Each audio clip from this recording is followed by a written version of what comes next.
बोलो जयकारा बोल मेरे श्री गुरु महाराज की जय। तो भाग्यशाली गुरुमुखो, भक्त जी ने कहा, महात्मा जी मैं श्री मद् भागवत गीता को 4 पंक्ति प्रतिदिन पढ़ता हूँ, जिनमें भगवान श्री कृष्ण जी अर्जुन को उपदेश देते हुए प्राय यह फरमाते हैं कि कर्म ही प्रधान है। तुम जो भी कर्म करोगे उसका फल अवश्य मिलेगा। मैं नित्य प्रति भजन सुमरण करता हूँ, परंतु मुझे कभी भगवान के दर्शनों का सौभाग्य नहीं मिला, इसलिए मेरा मन बहुत अशांत रहता था। आज जब महाप्रभु जी सब गुरुमुखों से बगीचे में सेवा करवा रहे थे, स्वयं ब्रह्ममान होकर सुंदर दर्शन दे रहे थे, प्रसाद दे रहे थे, तब मुझे अपनी आँखों के सामने वह सारा दृश्य दिखाई दे रहा था जो भगवान श्री कृष्ण ने अर्जुन से कहा था।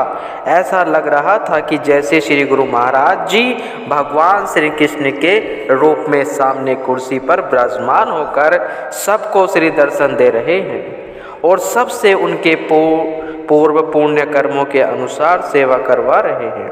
आज इस अलौकिक रूप में उनके दिव्य दर्शन करके मेरा मन बिल्कुल शांत हो गया। महापुरुषों की कृपा के फलस्वरूप ही ज्ञान का भानु उदय होता है, जो अंतर्मन में उजियारा भर देता है। जैसे कि पहले भी वर्णन हो चुका है कि आप जब भी यहाँ कृपा फरमाते तो शरणागत गुरुमुखों को श्री दर्शन सेवा का सत्संग की अनमोल निधि प्रदान कर उन्हें खुशहाल कर देते। एक बार जब आप यहाँ विराजमान थे तो एक महात्मा जी ने सत्संग में भगवान श्री कृष्ण की प्रेम लीलाओं में से एक छोटी सी कथा सुनाई। वह कथा इस प्रकार है।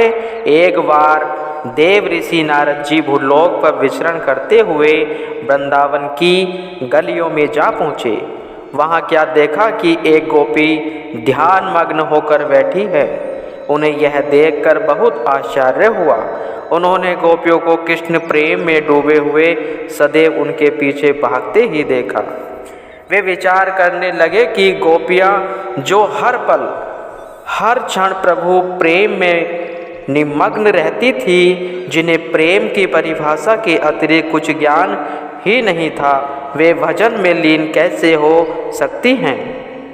उन्होंने उत्सुकतावश उस गोपी से जाकर पूछ ही लिया कि आप अपना दीवानापन छोड़कर भजन ध्यान में चित्त को कैसे जोड़ बैठी हैं। गोपी उनको प्रणाम करते हुए अपनी व्यथा सुनाते हुए कहने लगी कि मैं यहाँ भगवान के ध्यान में नहीं बैठी हूँ, अपितु मैं तो उस सिलोने कृष्ण को अपने दिल में सजोए स्मृत्य के विस्मित करने का प्रयास कर रही हूँ। परंतु कृष्ण जी तो मेरे हर रोम रोम, हर रग में, हर कण कण में, दिल की हर धड़कन में ऐसा समाया हुआ है कि लाख प्रयत्न करने भी उसका ध्यान चित्त से विस्मित नहीं होता।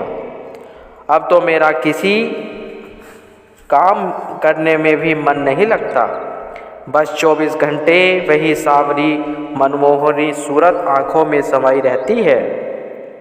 उसकी साकार माधुरी हरदम सम्मुख देखना चाहती और उसे न पाकर झटपटाती हूँ। हाँ, किसी प्रकार उसे भुला पाऊँ। यह सुनकर देव ऋषि नारद जी विस्मित हो कहने लगे, जिस ध्यान को परिपक्व करने के लिए ऋषि मुनि योगी हजारों वर्षों तक कठिन तपस्या में लीन रहते, तो वह यह ध्यान दृढ़ नहीं हो पाता। फिर उस ध्यान को तुम अपने चित्त से क्यों भुला देना चाहती हो। गोपी ने एक ठंडी सांस भरते हुए कहा कि यह हृदय मंदिर भगवान कृष्ण का बन चुका है। इसमें उनका ध्यान इस तरह परिपक्व हो चुका है कि वह हृदय से विलग हो ही नहीं सकता। मधुसूदन के अतिरिक्त कुछ भी तो नहीं भाता। मैं क्या करूं? सत्संग के बीच में ही श्री प्रभु जी मौज में आकर फरमाने लगे, हर गुरुमुख प्रेमी के हृदय में अपने इष्ट देव का ध्यान इस प्रकार पुख्ता होना चाहिए कि प्रत्येक परिस्थिति में वह ध्यान अडिग रहे। जब तक एक बार मन मंदिर में इष्ट देव अपने प्राणाधार की सुमंजलु छवि के ध्यान एकाग्र हो जाए, वह हृदय में विराजमान हो जाए, तो फिर कभी वह स्थान रिक्त न हो। आप सबको भी उस गोपी की तरह ही इस ध्यान को दृढ़ता से हृदय में बसाना है, ताकि अपने प्रीतम के अतिरिक्त कोई और ख्याल दिल में प्रवेश न हो कर पाए। दिल का हुजूरा जो मालिक के लिए नित साफ करते हैं, कुल मालिक भी उन्हीं के दिल में सदा निवास करते हैं। इस प्रकार आप गुरुमुखों के हृदय में भक्ति के विकारों को उन्नतिशील कर उन्हें सुखी जीवन व्यतीत करने की प्रेरणा देते हैं। आपने समय समय पर कई बार यहाँ कृपा फरमाकर श्री दर्शन सेवा सत्संग की अमृत धारा में मंजन करवा कर प्रेमियों को निहाल किया। करुणा निधान दया निधि श्री सतगुरु दाता दयाल जी सदैव गुरुमुखों के हित वह कल्याण के लिए ही प्रयासरत रहे। पूना में मीरा सोसाइटी में बने फ्लैट में चिकित्सा हेतु गुरुमुख आया करते। यह स्थान काफ़ी छोटा होने के कारण यहाँ पूर्ण सुविधा अपर्याप्त थी। गुरुमुखों को किसी भी प्रकार की असुविधा में पड़ा देख आपका अति सुकोमल हृदय द्रवित होता। सेवक सदा शारीरिक रूप में स्वस्थ रहे। यदि उन्हें कोई कष्ट वह रोग आए भी तो उसके तुरंत निदान के लिए और उन्हें हर प्रकार से पूर्ण सुविधा उपलब्ध करवाने हेतु आपने पूना शहर में एक भवन निर्माण करवाने की मौज प्रकट की। आपने इस हेतु पूना के कोरबा क्षेत्र में डायग्नोस्टिक सेंटर के समीप ही एक स्थान को उपयुक्त जानकर वहां आश्रम का निर्माण कार्य आरंभ करवाया, जिसमें बाइयाँ भक्तानियाँ और महात्मा भक्तों के लिए अलग अलग मंजिल पर कमरे बनाए गए। एक कमरे में श्री मंदिर बनाकर श्री परमहंसों की दिव्य प्रतिमाएं विराजमान की गई, ताकि वहां रहने वाले गुरुमुख दोनों समय श्री आरती पूजा का लाभ उठा सके। लंगर आदि की सभी सुविधा युक्त यह भव्य भवन बहुत शीघ्र ही बनकर तैयार हो गया। दिनांक 3 मार्च सन 2010 को महाप्रभु जी ने निज कर कमलों से धूमधाम से इसका मुहूर्त किया। श्री आरती पूजा वह सत्संग का कार्यक्रम हुआ। महात्मा जी ने सत्संग में इस भवन का नाम पूना सत्संग भवन उच्चारण किया। यह सुनकर श्री प्रभु जी ने मौज में आकर स्वयं फरमाया, इस भवन का नाम सेवा सत्संग भवन होगा। यहाँ सेवा भी होगी और सत्संग भी। यहाँ इस भवन का निर्माण विशेष तौर पर शरणागत गुरुमुखों को चिकित्सा लाभ प्राप्त करवाने हेतु किया है। उपचार हेतु आए सेवकों के खान पान की व्यवस्था से लेकर उन्हें अच्छी से अच्छी चिकित्सा उपलब्ध करवाना ही इस भवन निर्माण का सर्वोपरि लक्ष्य है। यह सारी कार्रवाई श्री आज्ञा अनुसार महात्मा अनमोल रामानंद जी की देख रेख में सुचारू रूप से होने लगी। आप जब भी श्री प्रयाग धाम कृपा फरमाते तो पूना में आकर इस भवन में सेवा करने वाले गुरुमुखों को अपने पावन श्री दर्शन एवं अमृत में प्रवचनों से कृतार्थ करते। आप प्राय फरमाते, मरीजों की सेवा बहुत ऊंची सेवा है, इसे जितना संभव हो सके प्रेम और निष्काम भावना से करो। बीमार व्यक्ति तो पहले ही अपने दुख से व्यतीत होता, इसलिए उसके साथ काफ़ी ऐसा व्यवहार न करे जिससे उसको कष्ट हो। इस बात का विशेष ध्यान रखें। यह सेवा बहुत भाग्यशाली आप जैसे गुरुमुखों को ही मिलती है। अतः इस सेवा को भी जान से करते हुए सदा खुशहाल रहो और मालिक की प्रसन्नता प्राप्त करो। यहाँ समय समय पर श्री दर्शन देकर गुरुमुख सेवकों को प्राय सेवा का महत्व जतलाते हुए श्री वचन फरमाते, आपका शुभ आशीर्वाद एवं कृपा दृष्टि का सहयोग सेवा सत्संग भवन को सर्वदा मिलता रहा। यह इस पुण्य भूमि का परम सौभाग्य ही कहा जाएगा। हृदय सम्राट नैनाभिराम श्री श्री 108 श्री परमहंस दाता दयाल जी श्री पंचम वात्साही जी महाराज जी ने श्री प्रयाग धाम की महान रचना कर श्री प्रयाग सरोवर तीर्थ धाम के साकार स्वरूप को विश्व में प्रकट किया। इसकी पृथ्वी के कण कण में सेवा प्रेम नाम भक्ति के अद्भुत सौरभ को भरकर गौरव अन्वित किया। उसके प्रत्येक भूभाग पर चरण स्पर्श कर इसे प्राकृतिक सौंदर्य का अभूतपूर्वक स्थान बना दिया। परमारथ और निर्माण कार्य आपकी नुरानी तेजों में प्रभा को दसों दिशाओं में आलोकित कर रहे। परमारथ के महान श्री परमहंस अद्वैत मत के शाश्वत ज्योति स्तंभ श्री आनंदपुर सत्संग आश्रम की जगमग ज्योति का उच्च प्रतीक है। यह श्री प्रयाग धाम प्राणाधार प्रेम के आगार श्री सद्गुरु जी महाराज जी ने सन 1971 में जब पहली बार यहाँ कृपा फरमाई, उस समय थोड़े से क्षेत्र पर निवास स्थान बना हुआ था। श्री प्रभु जी के आवास के लिए एक छोटा सा कमरा बना हुआ था और साथ में श्री दर्शन के लिए एक हॉल वह बरामदा बना हुआ था, जिसमें 250 से 300 के करीब प्रेमी बैठकर श्री लाभ प्राप्त कर सकते थे। बाहर आंगन के ऊबड़ खाबड़ फर्श को थोड़ा सा समतल किया हुआ था। भक्तों की तरफ केवल 10-15 कमरों का निर्माण हुआ था, जिनकी छत टीनों की थी, वह भी अस्थायी रूप से। उस समय श्री आनंदपुर से केवल 40 से 50 गुरुमुख सेवा के लिए साथ जाते और श्री प्रयाग धाम में भी केवल 40 गुरुमुख ही स्थायी निवासी थे। थोड़े से स्थान पर भूमि को समतल करके उस पर आवश्यकता पूर्ति के लिए गोलनुमा पत्थरों के बोल्डरों में दीवारें बनाकर कहीं टीनों की और कहीं पर सीमेंट की चादरों की छत से लंगर और कमरे बने हुए थे। 1-2 स्थान पर पथरीली जमीन पर मिट्टी लाकर डाली गई थी और वहाँ पर बगीचा बना हुआ था। आपके सम्मुख एवं दूरदरगाही मौजों के सागर की लहरें एक दूसरे से आगे बढ़ चढ़कर तरंगित हो रही थी। विश्व में भक्ति परमारथ से जनमन को आलोकित करने के लिए श्री प्रयाग धाम की रूपरेखा का निर्माण करना और सुख सुविधाओं से पूर्ण स्थानों को भव्य नव्य रूप प्रदान करने के लिए आपने हर संभव साधन जुटाने आरंभ कर दिए।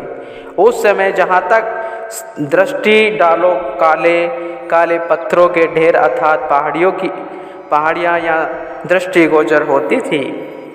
पत्थर भी इतने भारी भरकम होते थे जिन्हें हिलाना भी अत्यंत दुष्कर कार्य था। तभी तो इस क्षेत्र के चारों ओर दूर दूर तक न कोई हरियाली के चिन्ह थे और न ही किसी गांव और बस्ती की चहल पहल थी। आप कुछ गुरुमुखों को साथ ले जाते, पथरीले स्थान की ओर निहारते, सेवकों में श्री वचनों से अदम्य साहस भरते। उस स्थान पर स्वयं कैंदी चलाकर कार्य आरंभ करवाते। वर्तमान समय में जहाँ पर श्री परमहंस अद्वैत मंदिर जी का भक्तों की तरफ मुख्य गेट बना हुआ है, वहाँ से लेकर अंदर की ओर ऊबड़ खाबड़ पथरीली जमीन पर रास्ता बनाने के लिए जैसे ही आपने स्वयं गेंदी चलाई, पत्थर पर लोहे से चोट पड़ने का एकदम से आग की तेजी चिंगारियाँ निकली। पास में खड़े हुए श्री स्वामी विचार पूर्णानंद जी, महात्मा सद्गुरु सेवानंद जी, श्रीमान जी, महात्मा दर्शन अलखानंद जी, महात्मा आत्मदयानंद जी और भक्त सखावतमल जी ने जैसे ही इन चिंगारियों को देखा तो एकदम श्रीमान जी ने आपके कर कमलों में से गेंदी पकड़ते हुए विनय की, महाराज, ये चिंगारियाँ आग का भयानक रूप भी ले सकती है। कृपया आप इन पत्थरों को हटाने के लिए कोई साधन बनाएं। श्री गुरु महाराज जी ने मुस्कुराते हुए कहा, श्रीमान जी, इनसे सेवकों को कोई भी नुकसान नहीं होगा। ये चिंगारियाँ अब और नहीं निकलेंगी, परंतु अंदर ही अंदर लोहे की चोट खाते हुए पत्थरों को तोड़ दी जाएगी और ये स्थान खोदने में ऐसे बनते जाएंगे जैसे सख्त मिट्टी के ढेले हों। इसके पश्चात सब महात्मा जनों एवं सेवकों को उस स्थान से काफ़ी दूर खड़ा कर दिया। आकाश की ओर एक क्षण निहारा। खुदाई करने वाले स्थान पर सबने चकचक करने वाला यह दृश्य देखा कि मानो आकाश की ओर से मोटे मोटे अंगारे उस भूमि पर गिरते हुए अंदर समाहित होते जा रहे हों। 1 मिनट के बाद पुनः मुस्कुराते हुए आपने फरमाया, श्रीमान जी, यह स्थान कई हजारों वर्षों से महापुरुषों के आगमन की प्रतीक्षा में नैने बिछाए हुए, यह भी एक कुदरत का खेल है कि कुदरत की शक्तियाँ स्वयं ही सेवकों का सहयोग देने के लिए उपस्थित होती हैं। महात्मा दर्शन अलखानंद जी और भक्त सखावतमल जी ने विनय की, प्रभु, महापुरुष स्वयं करता धरता बन कार्य करते हैं। इसी गुप्त रहस्य को कुदरत की शक्ति फरमाकर रहस्य छुपा लेती है और आपकी महिमा आप ही जाने। परमार्थ के इस महान उद्देश्य को सम्मुख रखकर आपने इस भूमि को पावन तीर्थ धाम,